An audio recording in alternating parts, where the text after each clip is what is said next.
So இப்போ சில students join ஆயிருக்கீங்க. Very good morning all. லேட்டா ஜாயின் பண்ண உங்களுக்கு. Okay fine. So first thing very good morning. And இந்த டெமோ பத்தி நான் முன்னாடி யாருக்குமே இன்டிமேட் பண்ணல. I know very well. இது ஏன் சடனா நம்ம போட்டோம் அப்படின்றதுக்கான ரீசன் ஃபர்ஸ்ட் நான் சொல்லிடுறேன். நேத்து பல ஸ்டூடெண்ட்ஸ் யூபிஎஸ்சி கொடுத்துருப்பீங்க. கொடுத்த ஸ்டூடெண்ட்ஸும் இன்னைக்கு கிளாஸ்ல இருக்கீங்கன்னு நான் நம்புறேன். அண்ட் கண்டிப்பா உங்கள சிலர் வந்து ரொம்ப எக்ஸாஸ்ட் ஆயிருப்பீங்க. கொஷின்ஸ் எல்லாம் பார்த்துட்டு என்னடா இது கொஷின்ஸ் எப்படியெல்லாம் கேட்டிருக்காங்க அப்படின்ட்டு. கண்டிப்பா அட்லீஸ்ட் ஒரு 50% ஸ்டூடெண்ட்ஸ் கொஷின்ஸ் எல்லாம் பார்த்து ரொம்ப அப்செட் ஆயிருக்க வாய்ப்பு உண்டு. அந்த மாதிரி ஸ்டூடெண்ட்ஸ் டக்குன்னு நீங்க வந்து டிமோட்டிவேட் ஆகி this exam is not fit for me, நான் வந்து இந்த எக்ஸாமுக்கு ஃபிட் கிடையாது, நான் ரொம்ப I'm not good with it அப்படின்ட்டு பேக் போக சான்சஸ் இருக்கு. I don't want that to happen. அந்த ஒரு ரீசனுக்காக தான் எந்த இன்டிமேஷனும் இல்லாம நைட் இமீடியட்டா பிளான் பண்ணி இந்த டெமோவை இன்னைக்கே நான் கொடுக்குறேன். Yes or not? கண்டிப்பா கண்டிப்பா ஐ நோ தட் உங்கள அட்லீஸ்ட் ஒரு 10 பேராவது அந்த மாதிரி திங்க் பண்ணக்கூடிய வாய்ப்புகள் உண்டு. இது வந்து நார்மல் சிண்ட்ரோம் ஆஃப் யூபிஎஸ்சி, சரிங்களா? அதனால யாரும் வரி பண்ணிக்க வேண்டாம். இன்னைக்கு நான் உங்களுக்கு பாலிட்டி பத்தி, இன்னைக்கு நமக்கு வந்து இந்த டெமோ பத்தி ஒரு சின்ன விஷயம் சொல்லிடுறேன். இந்த டெமோ 3 நாள் நடக்க போகுது. இது வரைக்கும் உங்க யுகசெல்வி மேம நீங்க பாலிட்டி ஃபேக்கல்ட்டியா மட்டும் தான் பார்த்திருப்பீங்க. இதுக்கப்புறம் உங்களோட Yugaselvi ma'am Indian polity and governance ஃபேக்கல்ட்டியாவும் பார்ப்பீங்க. ஓகே, சோ இன்னைக்கு நம்ம டெமோ பாலிட்டி பத்தி தான்.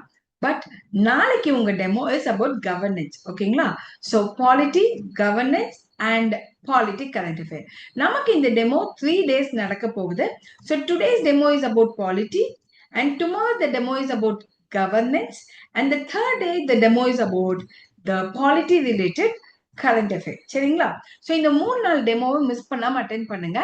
உங்களுக்கு கண்டிப்பா ஒரு ஹோப், பாலிட்டி மட்டும் இல்லாம ஓவரால் நம்மளோட இந்த கோர்ஸ் பத்தின ஐடியாலஜியும் கிடைக்கும். கண்டிப்பா பண்ண முடியுமா இல்லையான்றத அடுத்து நம்ம முடிவு பண்ணிக்கலாம். சரியா? இப்போ நம்ம டைம் வேஸ்ட் பண்ண வேண்டாம். பிகாஸ் இந்த செஷனே நான் 1 hour தான் பிளான் பண்ணிருக்கேன். ஏன்னா அடுத்து எனக்கு செஷன் இருக்கு. அதனால நம்ம டைம் வேஸ்ட் பண்ணாம லெட் அஸ் கோ. ஃபைன்.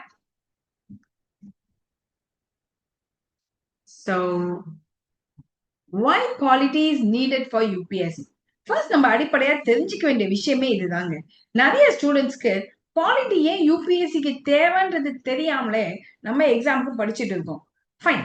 எனக்கு ஒரு விஷயம் சொல்லுங்க. எல்லாமே சிலபஸ் பார்த்துட்டு தானே வந்திருப்பீங்க. எங்க சொல்லுங்க பார்க்கலாம், ஏன் யூபிஎஸ்சிக்கு பாலிட்டி தேவை? ஏன் தேவை? Do you know it? I need interaction. Online offline class ரெண்டுமே ஒரே மாதிரி தான் என்கிட்ட இருக்கும். ஸோ நீங்க பேசணும். ஆன்லைனுக்கும் ஆஃப்லைனுக்கும் ஒரு வித்தியாசம் தான். ஆஃப்லைன்ல நான் உங்களை பார்க்க முடியும், ஆன்லைன்ல நீங்க மட்டும் தான் என்ன பார்க்க முடியும். ஓகே, சொல்லுங்க. ஏன் பாலிட்டி நமக்கு யூபிஎஸ்சிக்கு தேவை? அப்படி ஏன் தேவைன்னு தெரியல அப்படின்னா இப்ப நல்லா தெரிஞ்சுக்கோங்க. UPSC is a recruiter. இவங்க ஆக்சுவலி ஒரு ஹெச்ஆர் ரெக்ரூட்டிங் ஏஜென்சி மாதிரி. இவங்க இந்தியால கவர்னன்ஸ் செய்யறதுக்காக பல அதிகாரிகளை நமக்கு சூஸ் பண்ணி கொடுக்குறாங்க இல்லையா? இவங்க மெயின் டாஸ்க் என்ன? கவர்னன்ஸ். அப்ப இந்த கவர்னன்ஸை ஒழுங்கா செய்யணும்னா ஃபர்ஸ்ட் நம்மளோட அட்மினிஸ்ட்ரேட்டிவ் பேட்டர்னை பத்தியும் அந்த அட்மினிஸ்ட்ரேட்டிவ் சிஸ்டம் எதை பேஸா வச்சு ஒர்க் பண்ணுதுன்றத கண்டிப்பா தெரிஞ்சுக்கணும். அப்ப இந்த அட்மினிஸ்ட்ரேட்டிவ் சிஸ்டம் தெரிஞ்சுக்கணும்னா ஃபர்ஸ்ட் நமக்கு எதை பத்தி தெரியணும்னா கான்ஸ்டிடியூஷன் பத்தி தெரியணும். So Indian governance is related with the constitution and the Indian administration is related with the constitution, and we should know the role of a civil servant in this society. அப்ப இந்த சொசைட்டில இது எல்லாத்தையும் சேர்த்து rule பண்ணக்கூடிய ஆள் தான் நம்மளோட சிவில் சர்வெண்ட். அப்ப இந்த சிவில் சர்வெண்டோட வேலை இது மூணையும் தெரிஞ்சுக்கிட்டா மட்டும்தான் அழகா நம்மளால ரூல் பண்ண முடியும் அண்ட் பீப்புளை கரெக்டான பாத்துல கொண்டு போக முடியும். ஃபைன், இது இருக்கட்டும். why IAS need quality அப்படின்னு கேட்டா, குவாலிட்டின்றதை விட ஐஏஎஸ்க்கு 2 முக்கியமான டாஸ்க் இருக்கு. let me show you. one is a policy making and the other one is a law making. இந்த 2 ஒர்க்கையும் பண்றது யாருன்னு நினைச்சிட்டு இருக்கீங்க? do you think it is the executive who is doing it? இங்க எக்ஸிகியூட்டிவ்னு சொன்னோன்னே நம்ம கண்ணுக்கு தெரிஞ்ச எக்ஸிகியூட்டிவ் யாருன்னா மினிஸ்டர்ஸ். அமைச்சர்கள் தான் திட்டங்கள் போடுறாங்கன்னு நினைச்சிட்டு இருக்காங்க. அமைச்சர்கள் தான் சட்டங்கள் போடுறாங்கன்னு நினைச்சிட்டு இருக்காங்க. ஆனா கிடையாது. It is we, the bureaucrats. It is we, the IAS officers, who make the laws, who draft the law, who draft the policy. ஒரு சிம்பிள் உதாரணம் சொல்றேன். நம்ம தமிழ்நாடு வச்சே சொல்லுவோமே. தமிழ்நாடுன்னு சொன்ன உடனே நம்மளோட ஐகானிக் பாலிசி ஒன்னு சொல்லுங்களேன் பாப்போம். Everyone are from Tamil Nadu, right? The person sitting in the demo. சொல்லுங்க. ஐகானிக் பாலிசி ஆஃப் தமிழ்நாடு ஒன்னு சொல்லுங்க பாப்போம். கண்டிப்பா நமக்கு தமிழ்நாடு பத்தி தெரியணும்ல. இன்டர்வியூ போகும்போது கண்டிப்பா நம்மளை பத்தி தெரிஞ்சுக்கிட்டு போகணும். மிட் டே மீல் ஸ்கீம், எக்ஸாக்ட்லி. நம்மளோட மிட் டே மீல் ஸ்கீமை பார்த்துட்டு மத்திய பிரதேஷ், சத்தீஸ்கர் எல்லா ஸ்டேட்டும் வந்து நம்ம கிட்ட கேட்டாங்களாம், எப்படி சார், எப்படி உங்களுக்கு கட்டுப்படி ஆகுது அப்படின்ட்டு. அதுக்கடுத்து மார்னிங் பிரேக்ஃபாஸ்ட் ஸ்கீம் இருக்கு பாருங்க. Morning breakfast scheme, chief minister காலை உணவு திட்டம். இத பார்த்துட்டு இன்னும் அதெல்லாம் எப்படிதான் இவங்க பண்றாங்களோன்ட்டு நம்மள பார்த்து அவங்க அதை அடாப்ட் பண்ண ஆரம்பிச்சிருக்காங்க. பல மாநிலங்கள் நம்மள பார்த்தா வந்து அவங்க காப்பி பண்ண ஆரம்பிச்சிருக்காங்க. அப்ப point number 1, do you think it is the ministers who did it? Not at all. இந்த பாலிசிக்கு ஐடியாஸ ஃப்ரேம் பண்ணி கொடுத்தது யாருன்னா ஒரு ஐஏஎஸ் ஆபீசர். அப்போ இதை செய்ய முடியுமா முடியாதான்றதுக்கு அடிப்படை சட்டம் எதுன்னு கேட்டீங்கன்னா கான்ஸ்டிடியூஷன். இப்ப ஏன் இந்த ஐஏஎஸ் ஆபீசர் இப்படி ஒரு திட்டத்தை செஞ்சு கொடுத்தாரு? காலை உணவு திட்டம், மார்னிங் பிரேக்ஃபாஸ்ட் ஸ்கீம். எதுக்கு பிரேக்ஃபாஸ்ட் கொடுக்கணும்? என் வீட்டுல கொடுக்க மாட்டாங்களா? ஏன் மத்தியானம் சாப்பாடு வீட்டுல கொடுக்க மாட்டாங்களா? எதுக்கு கொடுக்கணும்? எதுக்கு அப்படி ஒரு ஸ்கீம் கொடுக்கணும்? சொல்லுங்க பாப்போம். Think. Why did an IAS officer drafted a policy like this and gave it into the hands of a minister? ஏன் கொடுத்தாங்க மினிஸ்டர் கிட்ட இப்படி ஒரு பாலிசி போட்டு? To make the students come to school, okay. ஸ்கூலுக்கு பசங்களை வர வைக்கணும், okay. One is to make education improve பண்ணணும்னு வச்சுக்கலாமா? Education has to be improved, okay. Empower working women and nutrition of children, okay. Health of children increase பண்ணணும், okay. வேற இதெல்லாம் செய்யணும்னு சொன்னோம்ல. ஆனா எல்லா நாடுகள்லயும் இப்படி ஒரு திட்டங்கள் இருக்கான்னு கேட்டா கிடையாது. Do you know something? உங்களுக்கு தெரியாத இன்னொரு விஷயம் சொல்றேன். பிரான்ஸ், யுஎஸ்ஏ இவங்கெல்லாம் இந்த மார்னிங் பிரேக்ஃபாஸ்ட் ஸ்கீம் நம்மள பார்த்து காப்பி பண்ணிருக்காங்க. இப்போ சீரியஸா இப்ப கனடாவும் அந்த மாதிரி காப்பி பண்ண போலாம். ஓகே. அப்போ நம்ம இப்படி ஒரு திட்டம் போட்டதுக்கு காரணம் என்னன்னா, நம்ம நாட்டினுடைய அடிப்படை பிரின்சிபல்னு சொல்லக்கூடிய welfare state. India is a welfare state. புரிஞ்சுதா? அப்ப இந்த வெல்ஃபேர் ஸ்டேட்ன்றது தான் நம்மளோட பேசிக் பாலிசி. அப்ப இந்த வெல்ஃபேர் ஸ்டேட்டை வந்து அடிப்படையா மனசுல வச்சுட்டுதான் நம்ம ஐஏஎஸ் ஆபீசர் என்ன பண்றாங்க, ஓகே நமக்கு வந்து வெல்ஃபேர் ஆஃப் த பீப்புள் ரொம்ப முக்கியம். அப்ப அந்த வெல்ஃபேர் ஆஃப் த பீப்புள்னா வெல்ஃபேர்னு சொல்லும் போது மக்கள் நல்லா இருக்காங்களான்னு பாத்துக்கணும். மக்கள் எப்படி நல்லா இருக்க முடியும்? அவங்களோட ஹெல்த் நல்லா இருந்தா நல்லா இருக்கலாம், அவங்களோட எக்கனாமி நல்லா இருந்தா நல்லா இருக்கலாம், அவங்களோட டே டு டே ஆக்டிவிட்டிஸ்க்கு எந்த டிஃபிகல்ட்டியும் இல்லாம எல்லாமே கரெக்டா இருந்தா அவங்க நல்லா இருக்கலாம். அவங்களோட அக்கேஷனல் அண்ட் கல்ச்சுரல் ஆக்டிவிட்டிஸை என்ஜாய் பண்ணினா நல்லா இருக்கலாம். ஆமாவா இல்லையா? அப்ப அவங்களோட உடல் ஆரோக்கியம், economy, satisfaction and cultural activity இது நாலுமே சாட்டிஸ்ஃபை ஆனா அவன் சந்தோஷமா வாழ்வானா? அப்ப இதுக்கு என்னென்ன தேவை? ஹெல்த்துக்கு ஓகே ஃபைன், நான் பாத்துக்கிறேன், இன்சூரன்ஸ் கொடுக்குறேன். எஜுகேஷன், நான் ஃப்ரீயா எஜுகேஷன் கொடுக்குறேன். சாட்டிஸ்ஃபேக்ஷன், ரோடு வீடு லைட்டு வாட்டர் எல்லாத்தையும் நான் கொடுக்குறேன். And cultural activity, holiday to enjoy the festivals. அப்ப இது எல்லாத்தையும் கொடுக்கறது தான் வெல்ஃபேர் ஸ்டேட். அப்ப இது எல்லாத்துக்கும் கொடுக்கறதுக்கு நமக்கு சட்டங்கள் வேணும், திட்டங்கள் வேண்டும். We need a policy, we need a law, and these things are given or drafted by an IAS officer. அப்ப இதுக்கான பேசிக் எங்க சொல்லப்பட்டிருக்குன்னா இந்த கான்ஸ்டிடியூஷன்ல. அப்ப கான்ஸ்டிடியூஷன்ல எது செய்யணும்னு சொல்லியிருக்கோ அதை தான் ஐஏஎஸ் ஆபீசர் அடிப்படையா வச்சு டிராஃப்ட் பண்ண முடியும். அப்ப சொல்லுங்க, ஒரு ஐஏஎஸ் ஆபீசரா நீங்க அந்த கான்ஸ்டிடியூஷன் பத்தி தெரிஞ்சுக்காம நாளைக்கு பதவி எடுத்துக்க முடியுமா என்ன? அப்படியும் மீறி போனா ஒரு மினிஸ்டர் என்ன கேட்பாருன்னு யோசிப்பாங்களா? ஒரு மினிஸ்டருக்கு உங்களை அசிஸ்டண்டா போடுறாங்கன்னு வச்சுக்கோங்க. அப்ப அந்த மினிஸ்டர் எப்ப ஒரு நல்ல திட்டம் சொல்லு, பாலிசி மேக் பண்ணு அப்படின்னு சொல்றாரு. Let us assume we don't even know anything about the constitution வச்சுப்போமே. ஏதோ ஃப்ளூக்ல எக்கனாமி, ஜியாகிரபி, ஹிஸ்டரியை வச்சு பாஸ் பண்ணாலும் வச்சுப்போம் நம்ம. அப்ப will it not be a very embarrassing situation for us? Yes or not? ஆமாவா இல்லையா? அதர்ஸ் என்ன அம்பிகா மட்டும் பேசிட்டு இருக்காங்க? கண்டிப்பா இல்ல. That's the reason why our UPSC have kept this as a syllabus. நல்லா ஞாபகம் வச்சுக்கோங்க. நமக்கு பப்ளிக் அட்மினிஸ்ட்ரேஷன், சாரி, நம்மளோட பப்ளிக் அட்மினிஸ்ட்ரேஷன் வர்சஸ் பாலிட்டி, இது ரெண்டுமே ரொம்ப கனெக்டடான சப்ஜெக்ட்னு சொல்லலாம். நிர்வாகம், அரசியலமைப்பு, இது ரெண்டுமே தெரிஞ்சுக்கிட்டா மட்டும்தான் பப்ளிக் அஃபேர்ஸ கரெக்டா கொண்டு போக முடியும் ஒரு ஐஏஎஸ் ஆபீசரால. சரியா? சோ இது ரொம்பவே முக்கியமானது, ஞாபகம் வச்சுக்கோங்க. ஃபைன். இப்போ நம்ம அடுத்தது போகலாம். இது என்னன்னா, இப்ப நான் சொன்னேன் இல்லையா, கான்ஸ்டிடியூஷன் ஒண்ணு இருக்கு. அந்த கான்ஸ்டிடியூஷன் என்ன சொல்லுதோ அதுக்கு உட்பட்டு தான் ஐஏஎஸ் ஆபீசர் மக்களோட வெல்ஃபேரை பாதுகாக்கணும். அப்ப now we have to know what a constitution is. What is a constitution? It is the supreme law of India. It is a framework of the political principle. அப்ப நம்ம அடுத்து தெரிஞ்சுக்க வேண்டியது என்ன? What is a political principle? What is a supreme law? What is a supreme law? Can you please tell me what does the word supreme law means? ஒரு உதாரணம் சொல்லுங்களேன். Supreme லான்ற வார்த்தைக்கு என்ன மீனிங் வைக்க முடியும் நம்ம மனசுல? இந்த வார்த்தையை கேட்டோம்னு உங்களுக்கு என்ன தோணுது அந்த புக்கை பத்தி? Must to. நம்ம ஒரு யதார்த்தமான வார்த்தையில சொல்லுவோமா? கான்ஸ்டிடியூஷன் இஸ் த டான், அப்படி சொல்லலாமா?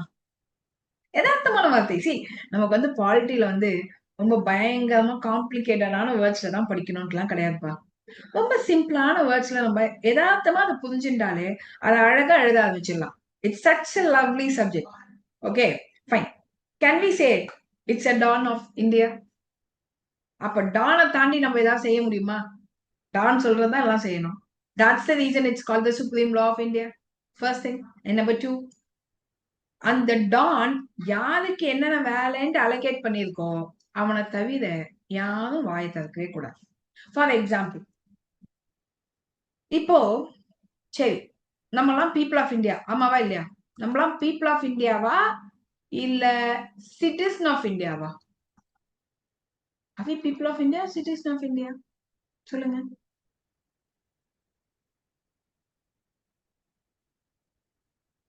Okay, citizen of India.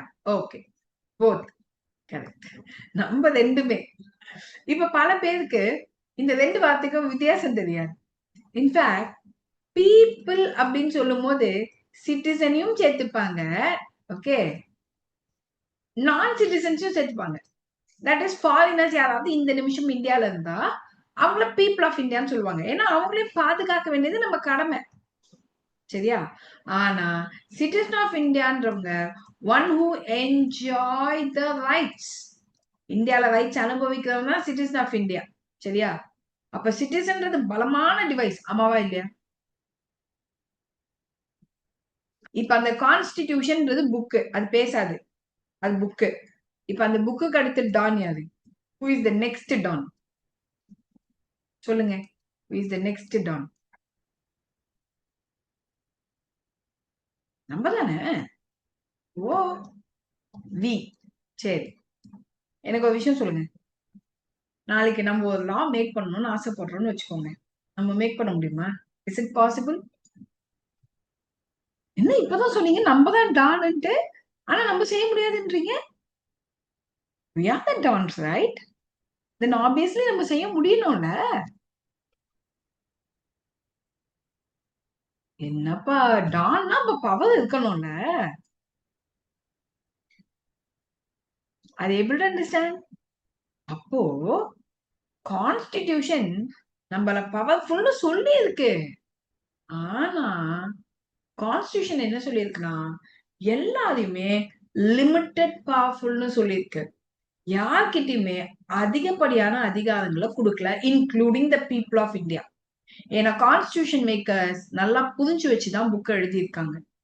இந்திய மக்களுக்கு அதிகமான அதிகாரத்தை கொடுத்தாலும் அவங்க அதை தவறாக பயன்படுத்த வாய்ப்பு இருக்குன்னு தெரிஞ்சு அதிகமான அதிகாரத்தையும் கொடுக்கல, குறைச்சலான அதிகாரத்தையும் கொடுக்கல.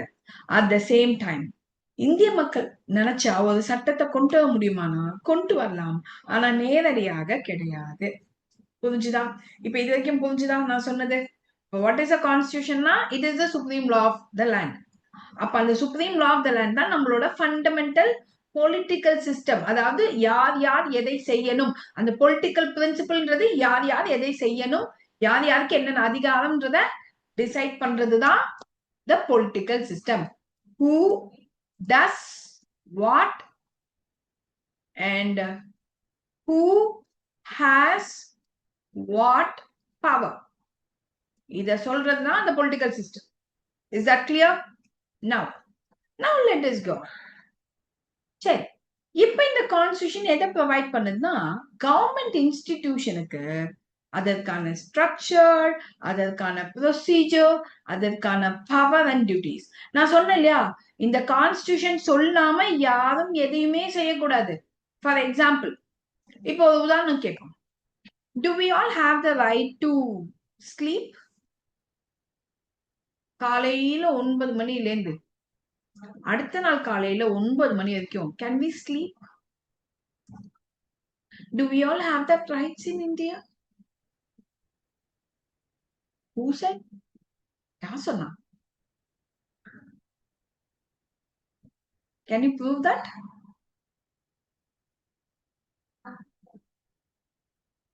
என்னப்பா ஆமா நீங்க எதுல சொல்லியிருக்கு? Constitution, right to life, Article 21.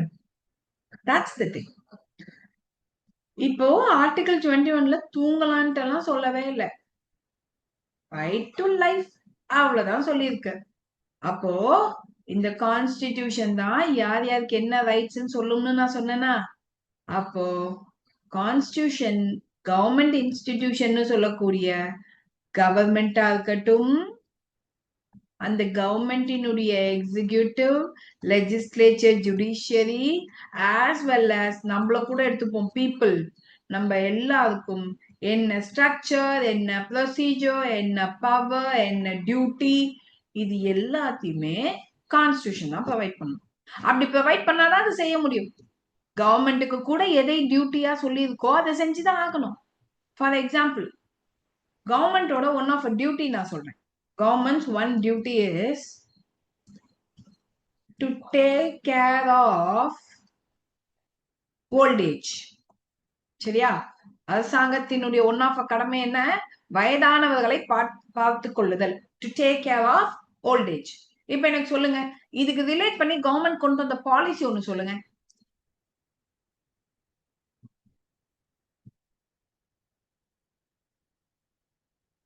Simple, pension. நீங்களே சொல்றீங்க ஆன்சர், அவ்வளவுதான்.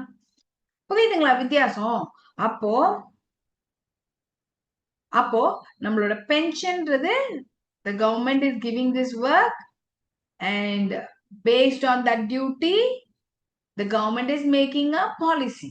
Constitution has given this work to the government and the government is making a policy based on the word given by the constitution. அப்போ constitution தான் கவர்மெண்ட்டுக்கான வேலையும் சொல்லணும், பவர்ஸையும் சொல்லணும், எப்படி செய்யறதுன்னு சொல்லணும். புரிஞ்சுதுங்களா? Free bus for old age, exactly, அது எல்லாமே இதுக்கான எக்ஸாம்பிள். இப்ப இது புரிஞ்சுதா உங்க எல்லாருக்கும்? அப்போ again I'm repeating, constitution is supreme. அதுக்கு கீழே தான் நம்ம எல்லாருமே இருக்கோம். அப்ப கான்ஸ்டிடியூஷன் தான் கவர்மெண்டோட இன்ஸ்டிடியூஷனுக்கு என்ன பவர், என்ன ப்ரொசீஜர், என்ன வடிவம், that is the structure. For example, MP president, இது ஒரு ஸ்ட்ரக்சர். சரியா? எம்பி பிரசிடென்ட், இது ஒரு ஸ்ட்ரக்சர். இது ரெண்டுத்துல எது சரி இந்தியால? Which structure is correct? Let us take this is the first one and this is the second one. First or second?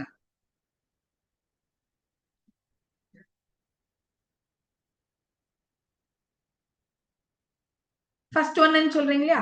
அப்போ இந்த ஃபர்ஸ்ட் ஒன் தான் கரெக்ட்ன்றது எதை வச்சு நம்ம சொல்றோம்னா இந்த ஸ்ட்ரக்சரை கான்ஸ்டிடியூஷன் நமக்கு கொடுத்திருக்கு. Are you clear with this? And இதான் ப்ரொசீஜர், இப்படிதான் போகணும், எம்பி சொல்லி அவர் சொல்லி இவர் சொல்லிதான் நம்ம கேட்கணும்ன்ற அந்த ப்ரொசீஜரையும் the government கான ப்ரொசீஜரையும் கான்ஸ்டிடியூஷன் சொல்லி ப்ரொவைட். இத பத்தி தான் நம்ம கான்ஸ்டிடியூஷன்ல படிப்போம். And that is what we will be studying in Indian polity. Now let us go on. So what type of constitution is India? நம்ம கான்ஸ்டிடியூஷன் பத்தி இவ்வளவு நேரம் பேசிட்டு இருக்கோம், மூச்சு முடுக்கி பேசிட்டு இருக்கோம். But what type of a constitution? Is it outdated? Is it dynamic? Or it is an evolving one? சொல்லுங்க, which one is right? அது அவுடேட்டடான்னு கேட்டா கிடையவே கிடையாது. நாளைக்கு நம்மளோட வருங்கால சங்கதியினர் இப்படி எதையாவது பண்ணிடக்கூடாதுன்னு சொல்லிட்டு தான் நம்ம கான்ஸ்டிடியூஷனை டைனமிக்காவும் இவால்விங்காவும் வச்சிருக்கோம். எப்படின்னா இந்த form of constitutional amendment act. அப்பத்திக்கப்ப தேவைக்கேற்ற மாதிரி சில விஷயத்த இன்செர்ட் பண்ணி நம்ம புக்க லிவிங் டாக்குமெண்டா வச்சிருக்கோம். எப்படி? Living document. ஏன்னா உதாரணத்துக்கு யோசிச்சு பாருங்களேன், 1940 இருக்கக்கூடிய மக்களோ இப்ப இருக்கக்கூடிய நம்மளோ ஒன்னான்னு கேட்டா கிடையாது. ஒண்ணும் இல்ல, 90s கிட்ஸ் 2K கிட்ஸ் அப்படின்னு வச்சிருக்கோம்ல, இவங்க 2 பேரும் ஒரே மாடுலேஷன்ல இருக்காங்க. Yes or not? எங்க ஒரு வித்தியாசம் சொல்லுங்க பாக்கலாம். 90s கிட்ஸ்க்கும் 2K கிட்ஸ்க்கும் உதாரணம் சொல்லுங்க.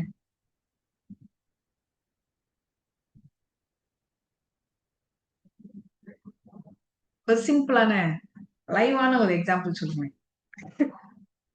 அட்வான்ஸ் இன் டெக்னாலஜியா? ஓகே. ஏன்பா 90s கிட்ஸ் கூட அட்வான்ஸ் டெக்னாலஜி யூஸ் பண்றாங்கப்பா இப்போ. வேற ஏதாவது? நோ மேரேஜா? 90s கிட்ஸ்க்கு எல்லாம் கல்யாணமே ஆகலன்றீங்களா? அவங்க லெவல் இல்ல மேம். ஓகே சரி, வேற?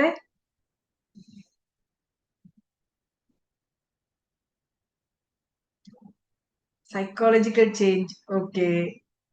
ஐயோ எப்ப நீங்க எல்லாம் ஏதோ குழந்தைத்தனமா ஏதாவது சொல்லுவீங்கன்னு பார்த்தா நீங்க எல்லாம் ரொம்ப what you call like age old people மாதிரி சொல்றீங்க. Old movie not like ma'am.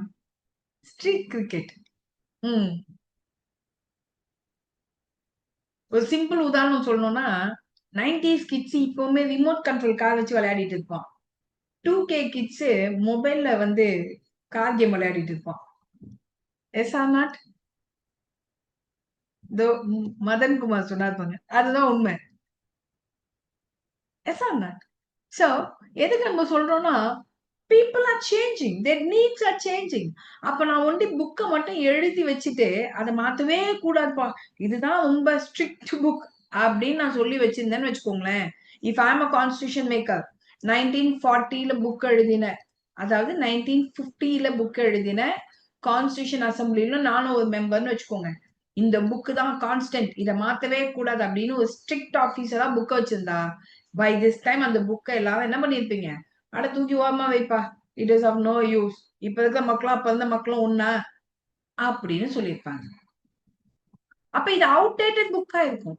இது once it has happened in England, அதை பத்தி நம்ம கிளாஸ்ல சொல்றேன். இங்கிலாந்துல இப்படி ஒரு சம்பவம் நடந்திருக்கு. சரிங்களா? So it's quite very important, அது ஞாபகம் வச்சுக்கோங்க. 1 minute please.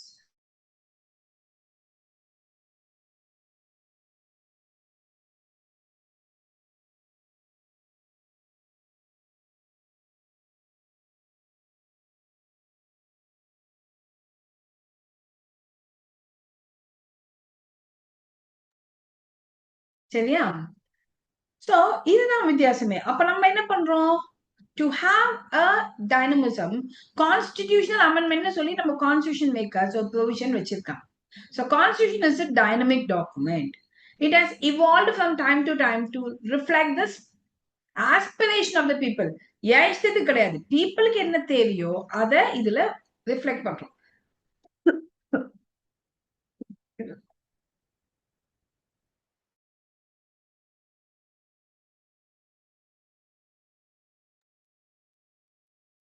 To facilitate socio-economic change and national security without disturbing the basic structure.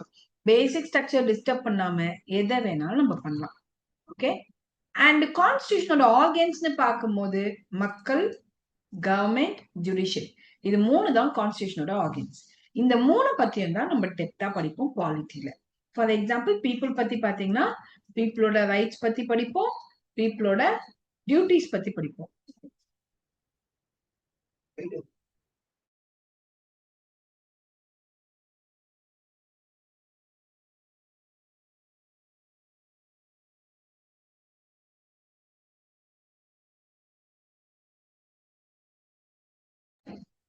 Okay.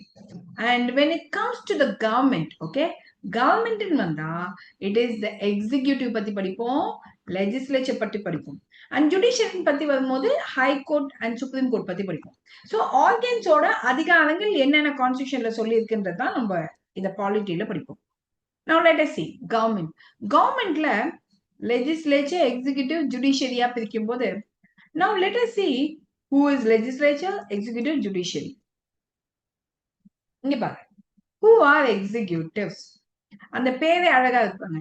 It is a branch responsible for implementing the laws and the policies. Government போடக்கூடிய சட்டங்களையும் திட்டங்களையும் செயல்படுத்தக்கூடியவங்களை தான் நம்ம என்னன்னு சொல்றோம், executive, the one who executes actually. அதுல யார் யாரெல்லாம் இருக்காங்க பாருங்க, president, prime minister, council of ministers, இது கூட இன்னொரு கேரக்டரையும் சேர்த்துக்கணும், அட்வொகேட் ஜெனரல். ஏன் மேம் அப்படின்னு கேட்டா, யாராவது கவர்மெண்ட் ஆஃப் இந்தியா மேல கேஸ போட்டா அந்த கேஸுக்காக கோர்ட்ல போய் நின்னு மை லார்ட் என் தரப்பாளர் தப்பு பண்ணல அப்படின்னு ஆர்கியூ பண்றவர் இவர் தான். அதனால இவரும் நமக்கு முக்கியம். சரியா? Next, when it comes to the legislature, in a government, legislative அப்படின்னாலே it refers to a branch or body who is responsible for making a law.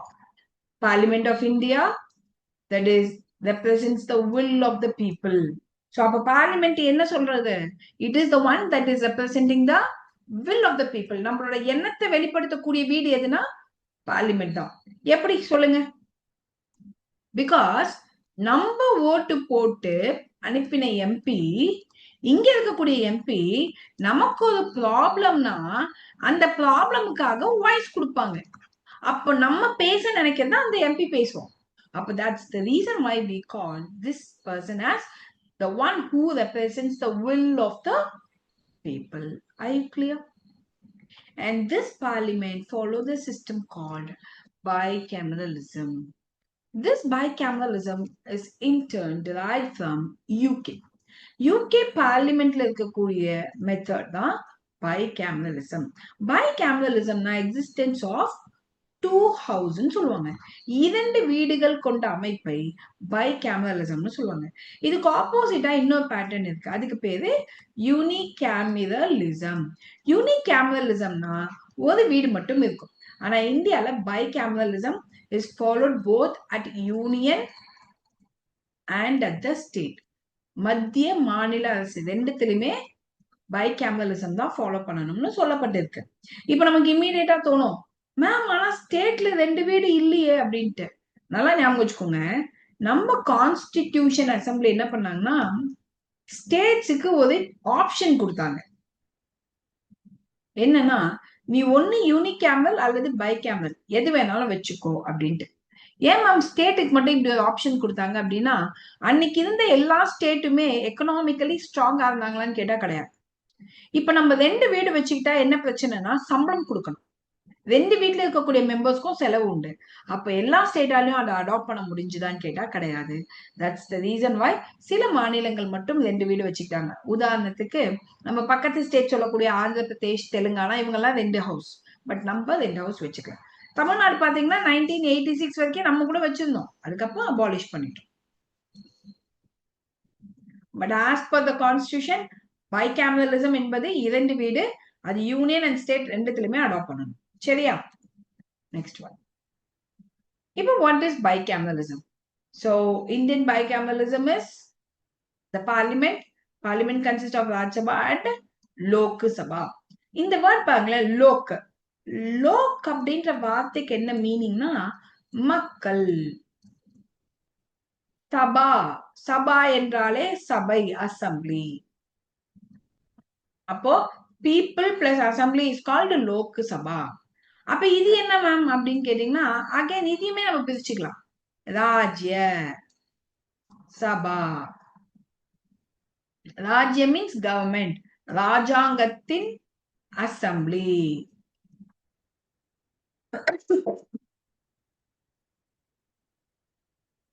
அப்ப ஸ்டேட் கவர்மெண்ட்டுக்காக பேசக்கூடிய அசம்பிளிஸ் ராஜ்யசபா. பீப்புளுக்காக பேசக்கூடிய அசம்பிளிஸ் லோக்சபா. 1 minute please.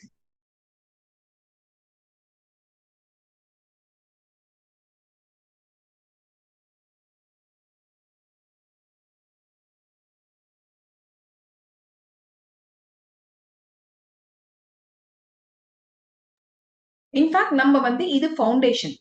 இந்த பாலிட்டி நீங்க எந்த அளவுக்கு ஸ்ட்ராங்கா தெரிஞ்சு வச்சிருக்கீங்களோ, பாலிட்டி ஸ்ட்ராங்கா இல்லைன்னா நீங்க கவர்னன்ஸ் ஒண்ணுமே பண்ண முடியாது. நல்லா ஞாபகம் வச்சுக்கோங்க. Polity is the foundation for governance.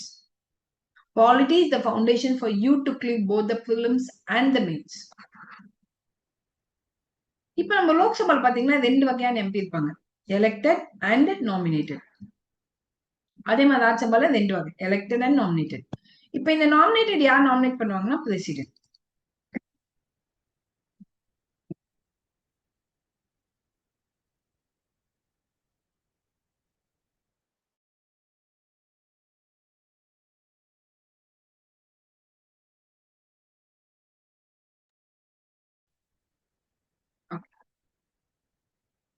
அதே மாதிரி இங்கேயும் பாத்தீங்கன்னா it is the president.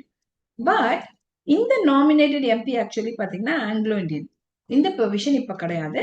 By 104 CAA 2019 மூலமா இதை நம்ம இப்ப ஸ்டாப் பண்ணிட்டோம். இப்ப லோக்சபால இருக்கக்கூடிய 550 எம்பியுமே தேர்ந்தெடுக்கப்பட்ட எம்பிக்கள் மட்டும்தான். Only elected MP and no nominated MP. But இதுல நம்ம நாமினேட்டட் அண்ட் எலெக்டட் எம்பி ரெண்டுமே வச்சிருக்கோம். Now, let us go to the role of a judiciary. Judiciary பொறுத்த வரைக்கும் they are the one who interprets and applies laws, settle disputes, ensure justice in administration. So, ஒரு சட்டம், ஒரு order,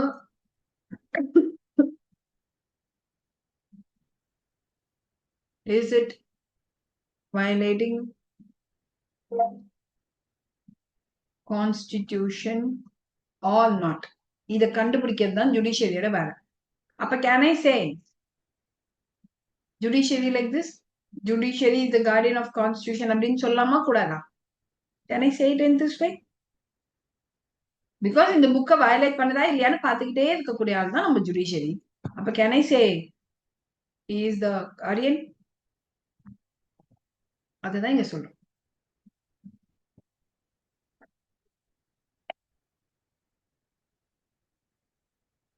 I'm extremely sorry. My throat is quite difficult.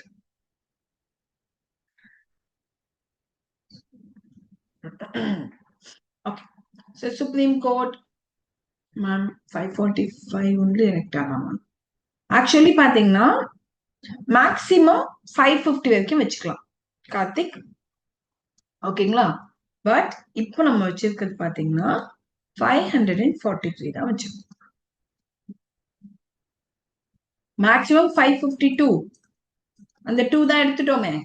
இப்போ 550 தான். Okay. முன்னாடி பாத்தீங்கன்னா 545 இருந்தாங்க. Because of this 2. இப்போ அந்த 2 எடுத்தாச்சு. ஆக்டுக்கும் லாவுக்கும் என்ன வித்தியாசமா? Let me explain. ஒரு லா அப்படின்னு சொல்லும் போது it has a very white meaning. நமக்கு ஆர்டிகல் 13ல இந்த லான்ற வேர்டுக்கு மீனிங் உண்டு. இந்த வேர்டு என்ன சொல்லுதுன்னா order, ordinance, act, rules, regulations, customs. இது எல்லாமே லா தான். என்ன மேம் சொல்லுவீங்க அப்படின்னு தோணும். இப்ப சொல்றேன்.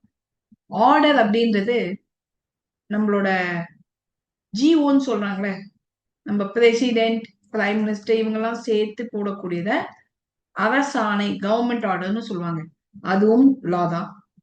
ஆர்டினன்ஸ்ன்றது பிரசிடென்ட் மட்டுமே போடுவார், அதுவும் லா தான். ஆக்ட்ன்றது பார்லிமெண்ட் போடக்கூடியது, லா. ரூல்ஸ்ன்றது யார் வேணாலும் போடலாம். ஃபார் எக்ஸாம்பிள் ஆர்பிஐ போடக்கூடிய ரூல்ஸ். ரெகுலேஷன்ஸ்ன்றது யூபிஎஸ்சி போடக்கூடிய ரெகுலேஷன்ஸ். கஸ்டம்ஸ்ன்றது religious customs like Sati or Sabarimala.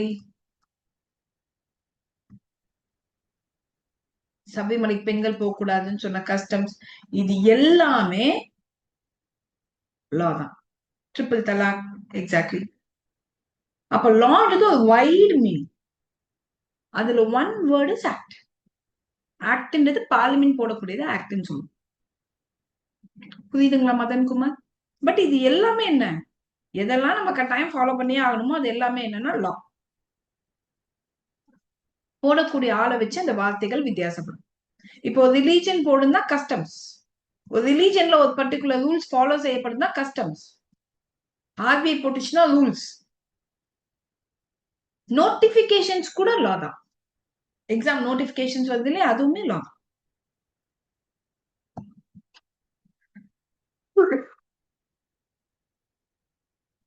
நம்மளோட ஜுடிஷியரி பாத்தீங்கன்னா it is independent and integrated ஜுடிஷியரின்னு சொல்லுவாங்க. இண்டிபெண்டன்ட் ஏன் சொல்லுவாங்கன்னா, என்னோட வேலை இந்த கான்ஸ்டியூஷன் புக்கை பார்த்துக்கிறது. அப்ப நான் எக்ஸிகியூட்டிவையோ இல்ல லெஜிஸ்லேச்சரையோ டிபெண்ட் பண்ணாம இருந்தாதானே நான் இந்த புக்கை ஒழுங்கா பார்த்துப்பேன். இல்லைன்னு வச்சுக்கோங்க, இந்த புக்கையே எக்ஸிகியூட்டிவ் தப்பு தப்பா மாத்தணும்னு சொன்னாலும் நானும் அமைதியா இருப்பேன். That's the reason why I have been kept neutral from executive and legislature. So the executives are independent and integrated. Sorry, the judiciary is independent and integrated. The integrated word என்ன மீனிங்னா, I have the Supreme Court at the top and below the Supreme Court I have the High Court. மேல supreme court வச்சிருப்பாங்க, supreme கோர்ட்டுக்கு கீழே high court. ஆனா இவங்க எல்லாருமே ஒரே மாடுலேஷன்ல இருக்கக்கூடிய ஐபிசி சிஆர்பிசியை தான் ஃபாலோ பண்றாங்க. அண்ட் நம்மளோட constitution and laws everything will be followed similarly by both the court. அப்ப இதை நம்ம இன்டெகிரேட்டட் பேட்டர்ன் சொல்றோம். ஓகேங்களா? Next is as I said before, judiciary is the guardian of our constitution.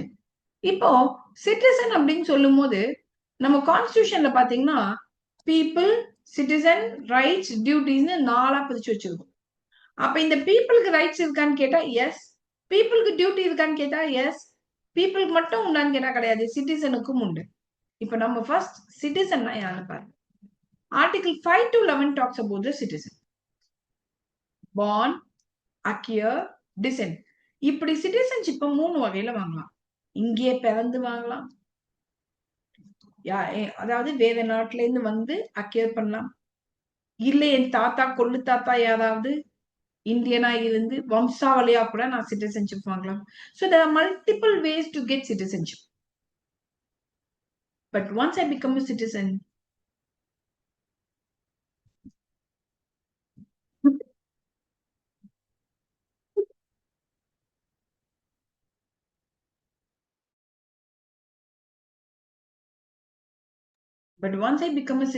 I get all the rights of India. Okay? Fine. So the rights and duties, இது ரெண்டுமே நம்ம பிரிச்சு பார்க்க முடியாது, ரெண்டுமே இன்டெகிரேட்டட். பிகாஸ் என் ரைட்ஸ் நான் எந்த அளவுக்கு கேட்க வேணும், அந்த அளவுக்கு என் டியூட்டிஸை நான் ஒழுங்கா செய்யணும். என் டியூட்டியை செய்யாம நான் போய் ரைட்ஸ் வேணும்னு கேட்டா அரசாங்கம் எனக்கு கொடுக்காது. இப்ப ரைட்ஸ்னா என்னன்னு பாருங்க. Rights are claims or entitlement that individual possess. Either inherent, இயற்கை எனக்கு கொடுத்ததா இருக்கலாம் ஒரு ஹியூமன் பீயிங்கா, that is for example right to breathe, right to eat, right to sleep, அதெல்லாம் இயற்கை எனக்கு கொடுத்தது. அல்லது one that is granted by law or society or government, that is right to vote, right to trade, right to speak, இதெல்லாம் சட்டங்கள் எனக்கு கொடுத்தது. அதே மாதிரி fundamental rights are defined by the Indian constitution are basic rights guarantee to all citizen. அப்ப fundamental ரைட்ஸ்ன்றது என்னன்னா, Indian constitution எல்லா குடிமக்களுக்கும் கொடுத்த அடிப்படையான உரிமைகளை ஃபண்டமெண்டல் ரைட்ஸ் சொல்றோம். புரிஞ்சுதா? அப்ப இது எல்லாத்தையும் பத்தி படிக்கிறது தான் நம்மளோட Indian polity. அது ஃபண்டமெண்டலான்னு கேட்டா S, because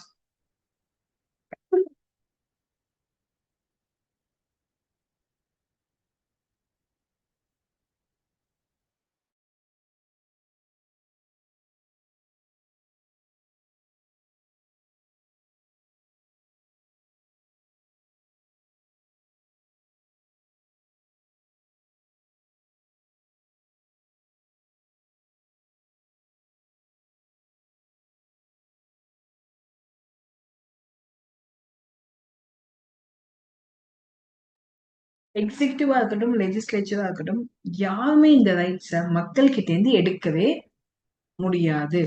So therefore it is called the most important and the fundamental. சரியா? சோ எடுக்க முடியும் அப்படின்னா அதை ஃபண்டமெண்டல்னு சொல்ல முடியாது. மக்கள் கிட்ட இருந்து ஒரு ரைட்ஸ் எடுக்க முடியும்னா அதை ஃபண்டமெண்டல்னு சொல்ல முடியாது. அப்ப எடுக்க முடியாத காரணத்தினாலதான் அதை நம்ம என்னன்னு சொல்றோம்? ஃபண்டமெண்டல். இதை பத்தி ஃபர்தர் நான் கிளாஸ் எடுக்கும்போது இன்னும் டெப்தா நிறைய விஷயங்கள் பார்ப்போம். இன்னைக்கு என்னோட வோக்கல் கார்ட் கொஞ்சம் சரியில்லை. That's the reason. So what's the basic structure அப்படின்னு பார்க்கும்போது, basic structure doctrine is a fundamental principle. அப்போ நான் சொன்னேன் இல்லையா, நம்ம எதை வேணாலும் கான்ஸ்டிடியூஷன்ல மாத்தலாம் வித்தவுட் டிஸ்டர்பிங் பேசிக் ஸ்ட்ரக்சர்னு. அப்ப அந்த பேசிக் ஸ்ட்ரக்சரை பார்லிமெண்ட் எப்பவுமே அமெண்ட் பண்ண கூடாது. இது கேஷுவானந்த பாரதி கேஸ் மூலமா தான் நமக்கு இந்த பேசிக் ஸ்ட்ரக்சர்ன்ற வேர்டே எமர்ஜ் ஆகுது. அண்ட் இதுல என்ன சொல்றாங்கன்னா, parliament has the power to amend the constitution. Parliament கான்ஸ்டிடியூஷனை அமெண்ட் பண்ண முடியும், ஆனா இத மட்டும் தொடாதீங்க. பேசிக் ஸ்ட்ரக்சர்ன்றது நம்ம கான்ஸ்டிடியூஷன் மேக்கர்ஸ் அடிப்படையா எதை மனசுல வச்சு எழுந்தாங்களோ அதெல்லாம் பேசிக் ஸ்ட்ரக்சர். அதை மாத்தாம மத்தபடி எதை வேணாலும் நீ மாத்திட்டு போ, எனக்கு அப்ஜெக்ஷன் இல்லை அப்படின்னு சொல்றதுதான் பேசிக் ஸ்ட்ரக்சர். ஆர் யூ கிளியர் நவ? அப்ப நமக்கு ஒரு டிஃபைன்டா பேசிக் ஸ்ட்ரக்சர் புக்ல இருக்கா மேம்னு நிறைய ஸ்டூடெண்ட்ஸ் கேட்பாங்க. கிடையாது. ஒவ்வொரு கேஸ் மூலமா ஜுடிஷியரி ஒவ்வொன்றா சேர்த்துக்கிட்டாங்க. ஏன்னா ஜுடிஷியரிக்கு கான்ஸ்டிடியூஷன் கொடுத்த அடிப்படையான வேலை என்னன்னா, the judiciary is called interpreter of the constitution. அப்போ புக் என்ன சொல்லுதுன்றதைய முடிவு பண்றதுக்கு ஜுடிஷியரி தான். அப்ப ஜுடிஷியரி ஆமான்னு சொன்னா ஆமா, இல்லைன்னு சொன்னா இல்ல. புரியுதா? Now, so these are some of the basic structures: supremacy of the constitution, rule of law, separation of power, judicial review, federalism, secularism, democratic form of government. இது எல்லாமே பேசிக் ஸ்ட்ரக்சர் தான். இப்ப இந்த செப்பரேஷன் ஆஃப் பவர்ன்றது என்னன்னா, எக்ஸிகியூட்டிவ், லெஜிஸ்லேச்சர், ஜுடிஷியரி, இவங்க 3 பேருக்கும் தனித்தனியா வேலை கொடுத்தாங்க இல்லையா? இது எதையுமே ஒருத்தர் இன்னொருத்தர் டிஸ்டர்ப் பண்ணக்கூடாது. ஜுடிஷியரி வேலையில லெஜிஸ்லேச்சரோ, லெஜிஸ்லேச்சர் வேலையில எக்ஸிகியூட்டிவோ, யாரும் யார் வேலையும் டிஸ்டர்ப் பண்ணாம பாக்குறது தான் செப்பரேஷன் ஆஃப் பவர். அப்ப ஜுடிஷியல் ரிவ்யூனா என்ன மேம் அப்படின்னு கேட்டீங்கன்னா, ஜுடிஷியரி ஒரு சட்டம் சரியில்லைன்னா அதை செக் பண்ண இயலும். அப்ப செக்யூலரிசம்னா எல்லா ரிலீஜனும் ஈக்குவல், எல்லா ரிலீஜனும் ஈக்குவல் அப்படின்றது secularism. And what is democratic form of government அப்படின்னு கேட்டீங்கன்னா, மக்களால் தேர்ந்தெடுக்கப்படுகின்ற அரசாங்கம். So people will choose the government. அதுதான் டெமோக்ராட்டிக் ஃபார்ம் ஆஃப் கவர்மெண்ட். இப்படி இது எல்லாமே பேசிக் ஸ்ட்ரக்சர். அப்ப நாளைக்கே நம்மளோட டைரக்ட் ஓட்டிங்க இன்டைரக்டா மாத்த முடியுமானா மாத்த முடியாது. ஆண்டாண்டு காலம் ஆனாலும் நம்ம தான் ஓட்டு போட்டாங்க. Okay, so my dear students, these are the weightage of questions in UPSC 2020 to 2025.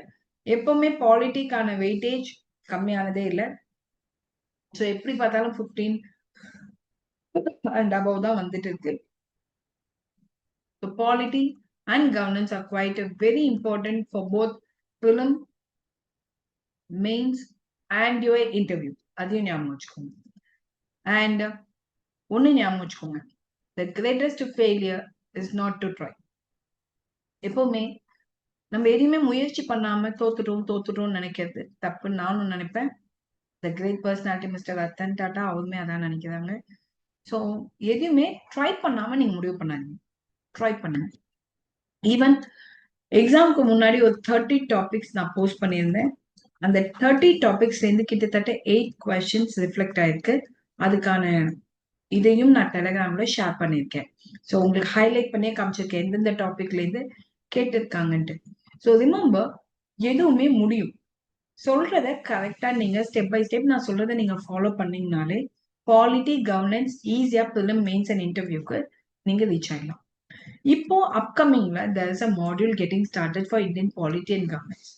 இந்த மாடியூல் சம்பந்தப்பட்ட டீடைல்ஸ் நீங்க இந்த கான்டாக்ட் நம்பர் கிட்ட போன் பண்ணி கேட்டு தெரிஞ்சுக்கலாம். இந்த module will be totally under my guidance.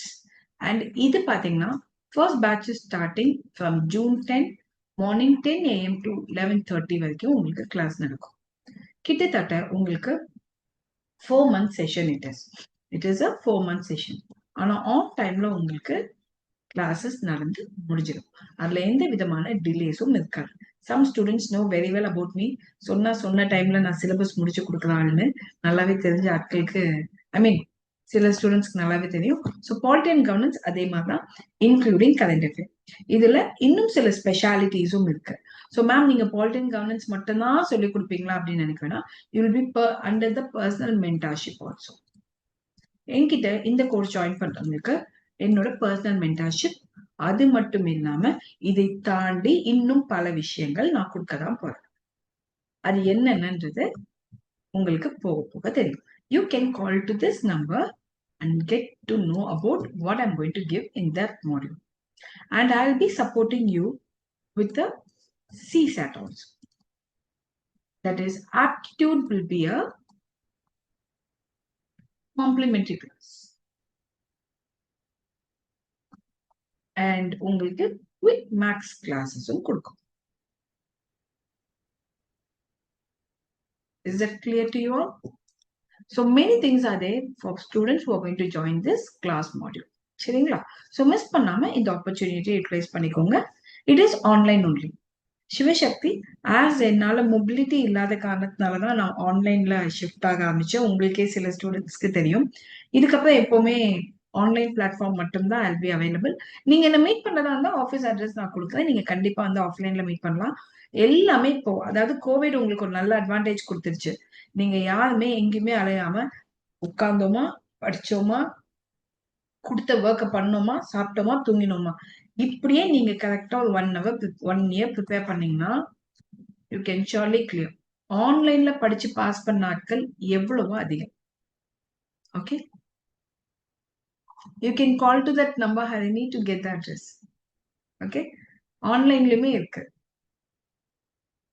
யுகாஸ் அகாடமின்னு சர்ச் பண்ணீங்கனாலே யூ கெட் த அட்ரஸ். ஓகேங்களா? அப்படி இல்லைன்னா வீடியோ கால்ல நீங்க என்கிட்ட கனெக்ட் பண்ணிக்கலாம். ஓகே, ஆன்லைனுக்கும் ஆஃப்லைனுக்கும் பெரிய டிஃபரன்ஸ் இருக்காது. ஜஸ்ட் லைக் ஆஃப்லைன் கிளாஸ் மாதிரியே தான் இதுவும் இருக்கும். Yeah. See, all the online students can talk to me personally also through a call. Okay, just fix a time to the admin and then you can call. The course duration is 4 months. Kriya Shakti course duration 4 months. On time 4th month உங்களுக்கு கரெக்டா முடிஞ்சிடும். Polity and governance. Class notes will be dictated. நான் தான் இப்பயே சொல்றேன்ல, என்னோட style உங்களுக்கு உங்கள சிலருக்கு தெரியும்னு நினைக்கிறேன். கொஞ்சம் ஸ்லைட்ஸ் இருந்தாலும் கொஞ்சம் கிளாஸ் நோட்ஸ் டிக்டேட் பண்ணுவேன். நம்ம ஆஃப்லைன் கிளாஸ்ல நான் எப்படி டீச் பண்ணுவேனோ அதே மாதிரி தான் இங்கேயுமே. Okay, all the fee details you can get it from the admin. Okay, ரொம்ப பெரிய சார்ஜஸ்லாம் இருக்காது, பயப்படாதீங்க. ஓகேங்களா? Is there any evening timing? Aadhav Balaji as of no only morning batch மட்டும்தான் அவைலபிளா இருக்கு.